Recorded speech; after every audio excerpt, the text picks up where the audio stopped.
Vous connaissez sûrement Steve Jobs ou encore Bill Gates, mais aujourd'hui, moi je vous parle d'un des pères fondateurs de l'informatique moderne qui est resté dans l'oubli.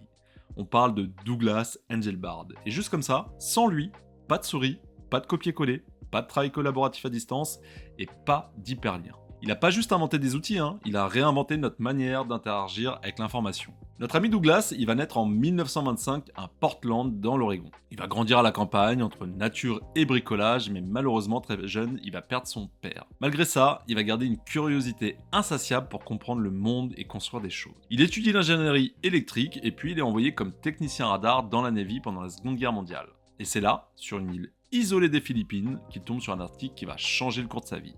L'article, il s'intitule As We May Think, signé par Vannevar Bush. Il est question d'un futur où la technologie aiderait les humains à penser mieux, à retenir plus et à collaborer. Et pour lui, c'est le déclic. Il y a une idée qui s'impose à lui. Et si les ordinateurs, ils pouvaient amplifier notre intelligence collective?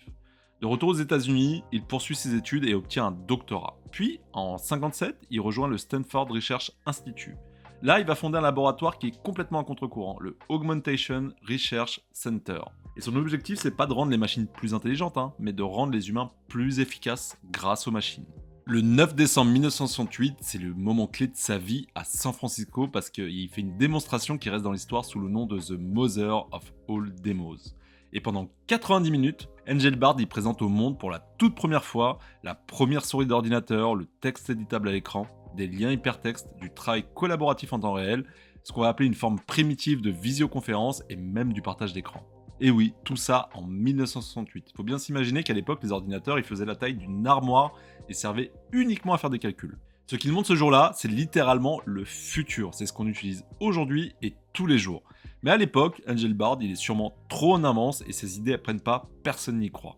Beaucoup se sont servis de ses travaux, que ce soit le parc de Xerox qui s'inspire, mais sans le citer, ou Apple qui finira par populariser la souris avec le Macintosh. Bien sûr, personne ne le cite. Douglas, lui, continue dans l'ombre. Il en a rien à faire. Il fonde le Bootstraps Institute, là où il va poursuivre ses recherches sur les systèmes collaboratifs et les réseaux de savoir.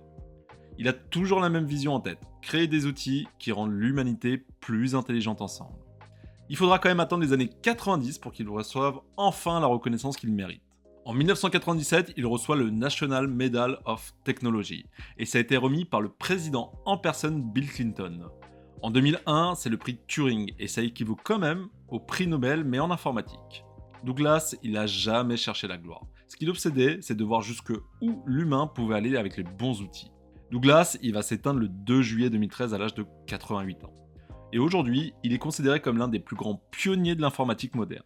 À chaque fois que vous cliquez, que vous tapez, que vous partagez des documents, que vous discutez en ligne, on utilise ses fondations. Douglas, il n'a pas juste inventé le futur, il l'a montré à une époque où personne ne voulait le voir. Et si vous voulez aider la chaîne, n'hésitez pas à partager, à vous abonner, à mettre des commentaires pour faire bouger la